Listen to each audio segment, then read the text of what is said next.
और पेशेंट अपना ये लैब रिपोर्ट सेंड करते हुए खुश होते हुए उन्होंने मुझे 2 लाइन लिखा है। इसको अगर आप पढ़ेंगे तो आपको समझ में आ जाएगा कि पेशेंट को कितना इंप्रूवमेंट हो गया है। इनका सेक्स डिजायर लिबिडो फिर से नॉर्मल हो गया, सेक्स के प्रति इच्छा जो है इनको फिर से आना स्टार्ट हो गया। सीमेन जो बिल्कुल नहीं निकल रहा था, एकदम कम क्वांटिटी में निकल रहा था, वो भी नॉर्मल हो गया। अंडकोश जो छोटा हो गया था, सिकुड़ गया था, वो भी ठीक हो गया। तो इसीलिए मैं आप लोगों को बार बार बोलता हूं कि पुरुषों की कोई भी यौन समस्या क्यों ना हो, homeopathic treatment is the best treatment. किसी भी तरह का कोई भी यौन समस्या क्यों ना हो, उसका आंसर होम्योपैथी के पास ही होता है।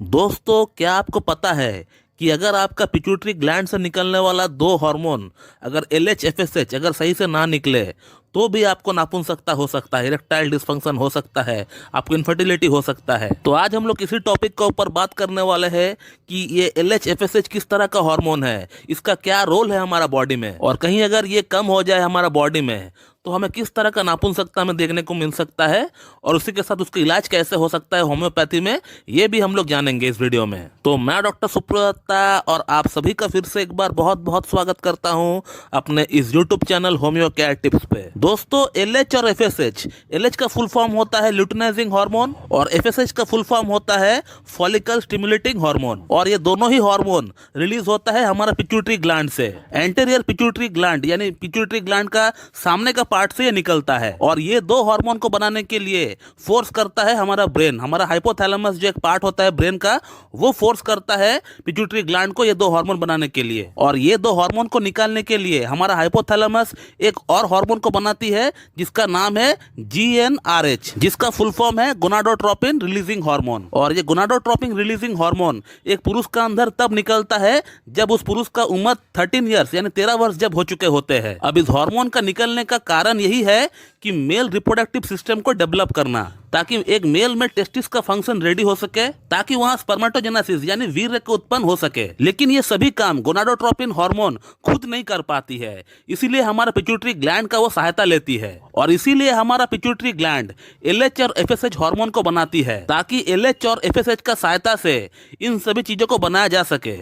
तो पुरुषों का रिप्रोडक्टिव सिस्टम के लिए ये 2 हार्मोन बहुत ही अहम होता है, बहुत ही इंपॉर्टेंट होता है। तो इन 2 हार्मोन का लेवल अगर कम हो जाए तो बेशक आपको कई सारी यौन समस्या आपको देखने को मिल सकता है, जो कि शारीरिक और मानसिक दोनों तरह की नापुंसकता कहा जाएगा। तो ऐसे ही कुछ समस्याओं के साथ आज से 4 महीना पहले एक पेशेंट हमसे ऑनलाइन कंसल्ट किए थे अपना लैब रिपोर्ट के साथ। ये जो आप स्क्रीनशॉट देख रहे हैं, ये पेशेंट ने मुझे फर्स्ट टाइम किया था मेरे पास अपॉइंटमेंट बुक करने के लिए। इस पेशेंट का LH और FSH दोनों ही हार्मोन कम सीक्रेट होता है, कम मात्रा में निकलता है। और पेशेंट ने जो मुझे लैब रिपोर्ट भेजा है उसको भी आप ठीक से देखिए, जहां पे मैंने अंडरलाइन कर रखा है। आप मेरे ख्याल से देख पा रहे होंगे कि इनका LH जो है वो 0.57 इंटरनेशनल यूनिट पर लीटर है, और FSH जो है वो 0.67 इंटरनेशनल यूनिट पर लीटर पे है। यानी दोनों ही काफी कम मात्रा में निकलता है। यानी इनको शारीरिक नापुंसकता के साथ साथ मानसिक नापुंसकता भी हो चुका है। और ऐसा क्यों हुआ? ऐसा होने के पीछे जो कारण है वो ये है कि इन्होंने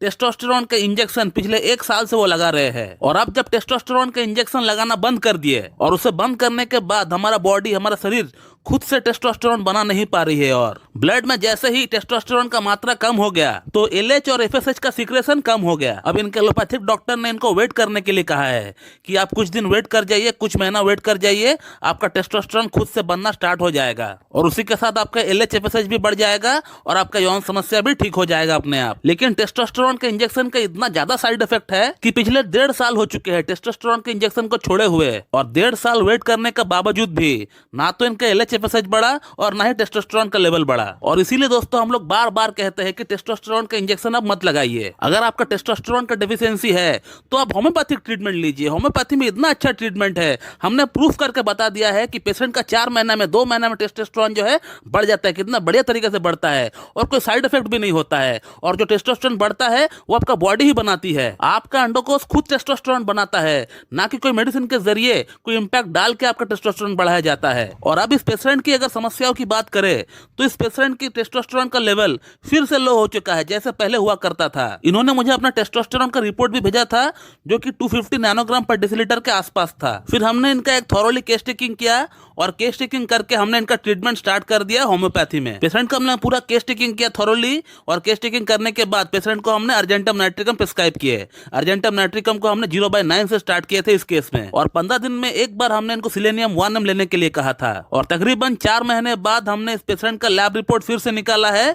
लैब रिपोर्ट में क्या लिखा हुआ आ रहा है ये आप देखिए। पेशेंट का एलएच हार्मोन, एफएसएच हार्मोन और टेस्टोस्टेरोन हार्मोन, ये तीनों ही हार्मोन बढ़ गया और तीनों ही हार्मोन बढ़कर नॉर्मल हो गए। और मेरे ख्याल से आप देख पा रहे हैं कि पेशेंट का एलएच हार्मोन का लेवल 2.68 इंटरनेशनल यूनिट पर लीटर हो गया और जो एफएसएच हार्मोन का जो लेवल है वो 4.28 इंटरनेशनल यूनिट पर लीटर पे आ गया। और सीरम टेस्टोस्टेरोन का जो रिपोर्ट है वो 250 से 410 तक आ गया। और पेशेंट अपना ये लैब रिपोर्ट सेंड करते हुए खुश होते हुए उन्होंने मुझे 2 लाइन लिखा है। इसको अगर आप पढ़ेंगे तो आपको समझ में आ जाएगा कि पेशेंट को कितना इंप्रूवमेंट हो गया है। इनका सेक्स डिजायर, लिबिडो फिर से नॉर्मल हो गया। सेक्स के प्रति इच्छा जो है इनको फिर से आना स्टार्ट हो गया। सीमेन जो बिल्कुल नहीं निकल रहा था, एकदम कम क्वांटिटी में निकल रहा था, वो भी नॉर्मल हो गया। अंडकोश जो छोटा हो गया था, सिकुड़ गया था, वो भी ठीक हो गया। तो इसीलिए मैं आप लोगों को बार बार बोलता हूं कि पुरुषों की कोई भी यौन समस्या क्यों ना हो, homeopathic treatment is the best treatment. किसी भी तरह का कोई भी यौन समस्या क्यों ना हो, उसका आंसर होम्योपैथी के पास ही होता है और कोई पैथी के पास उसका आंसर नहीं होता है। और इस बात को हमने अपना ढेरों यूट्यूब वीडियोस के माध्यम से प्रूव कर चुके हैं।